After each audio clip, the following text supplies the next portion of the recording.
ఇవాళ నేను రేవంత్ రెడ్డి గారిని అడుగుతా ఉన్నా, మీరు ఒకవేళ ప్రైవేట్ లిమిటెడ్ కంపెనీ నుంచి పబ్లిక్ లిమిటెడ్ కంపెనీ చేస్తే పబ్లిక్ దగ్గర ఈ విషయం ఎందుకు దాచిపెట్టినరు? నెల రోజులైతే ఈ విషయాన్ని, ఈ జీవోను ఎందుకు మీరు వెబ్సైట్లో పెడతలేరు? ఎందుకు మీరు ఎక్కడ సమావేశాల్లో చెప్తలేరు?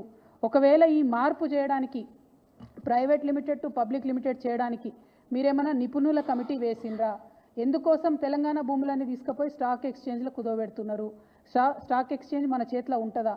దానిలో ఒకసారి లాభాలు రావచ్చు, ఒకసారి నష్టాలు రావచ్చు. ఒకవేళ నష్టం వస్తే తెలంగాణలో మనం జమ చేసి పెట్టుకున్నటువంటి 1,75,000 ఎకరాలు, వాటి భవితవ్యం ఏంటిది? మన పిల్లల భవిష్యత్ ఎట్లా? రేపు ఎవరైనా కొత్తగా పెట్టుబడులు పెడదామని వస్తే వాళ్ళకి ఏం భూములు ఇస్తాం, మనము ఎట్లా ఫెసిలిటీస్ క్రియేట్ చేస్తాము? అంటే మీరు తెలంగాణ రాష్ట్ర భవిష్యత్తు మీద ఏమాత్రం ఆలోచన లేకుండా డైరెక్ట్గా పబ్లిక్ లిస్టెడ్ కంపెనీ చేసి దీన్ని స్టాక్ ఎక్స్చేంజ్లో లిస్ట్ చేయడం అన్నది చాలా దారుణం. ఈ విషయాన్ని ప్రజలకు చెప్పకపోవడం అన్నది మరింత దారుణం. నేను ఇవాళ ప్రశ్నిస్తూ ఉన్నాను, మీరు ఎందుకు ఈ మార్పు చేసిండ్రు? మార్పు చేసినట్టయితే ప్రజలకు ఎందుకు చెప్తలేరు? ఇంత రహస్యం ఏమున్నది ఈ జీవోలో అన్నది నేను అడుగుతూ ఉన్నాను.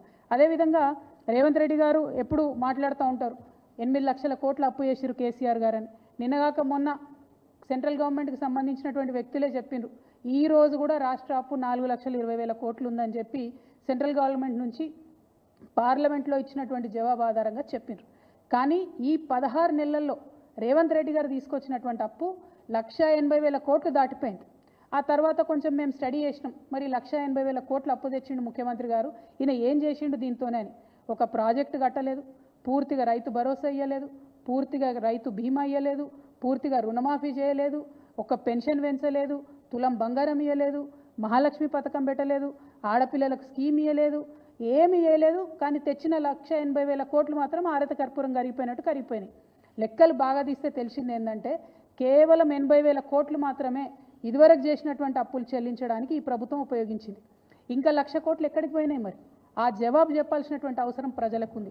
ఇవాళ నేను డెఫినెట్గా ఆధారాలతో ఆరోపణ చేస్తూ ఉన్నాను, 1,00,000 కోట్ల రూపాయలు రేవంత్ రెడ్డి గారు పెద్ద కాంట్రాక్టర్లకు పేమెంట్లు చేసిండ్రు.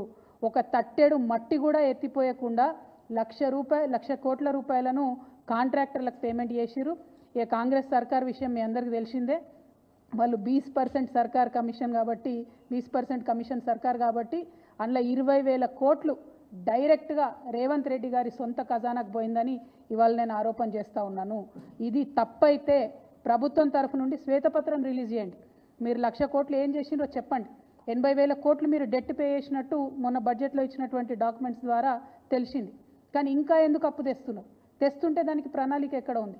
ఏం ప్రాజెక్టు కట్టిండ్రు? ఇవాళ నేను కాదు, గ్రామాలలో ఉన్నటువంటి ప్రజలు బాధపడుతున్నారు. పల్లె ప్రగతి మొత్తం పడకేసింది.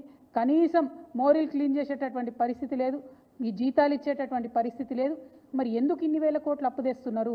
ఎందుకు రాష్ట్ర భవిష్యత్తును ఇబ్బంది పెట్టేటటువంటి పరిస్థితి క్రియేట్ చేస్తున్నారని నేను ముఖ్యమంత్రి గారిని డిమాండ్ చేస్తూ ఉన్నాను. ప్రభుత్వం ఖచ్చితంగా శ్వేతపత్రం ఇవ్వాలని కూడా డిమాండ్ చేస్తూ, మరి తెలంగాణ రాష్ట్ర గౌరవాన్ని ఒక పక్క తాకట్టు పెడుతున్నారు, అవమానపరుస్తున్నారు. ఇంకొక పక్క తెలంగాణ బిడ్డల భవిష్యత్తును కూడా నేషనల్ స్టాక్ ఎక్స్చేంజ్లో మీరు తాకట్టు పెడుతున్నారు. దీన్ని మేము తీవ్రంగా ఖండిస్తున్నాం. ఒకవేళ మీరు ప్రైవేట్ లిమిటెడ్ కంపెనీ నుండి పబ్లిక్ లిమిటెడ్ కంపెనీని చేయడంలో నిపుణుల యొక్క సూచనలు లేకపోతే ఈ నిర్ణయాన్ని వెనక్కి తీసుకోవాలని కూడా ఈ సందర్భంగా నేను ప్రభుత్వాన్ని డిమాండ్ చేస్తున్నాను. సరైనటువంటి రీసెర్చ్ చేసిన తర్వాతనే ఇట్లాంటి మార్పులు జరగాలి, అది కూడా ప్రజల నాలెడ్జ్లో ఉండి జరగాలని చెప్పి నేను ప్రభుత్వాన్ని డిమాండ్ చేస్తూ ఉన్నాను. Thank you. జై తెలంగాణ.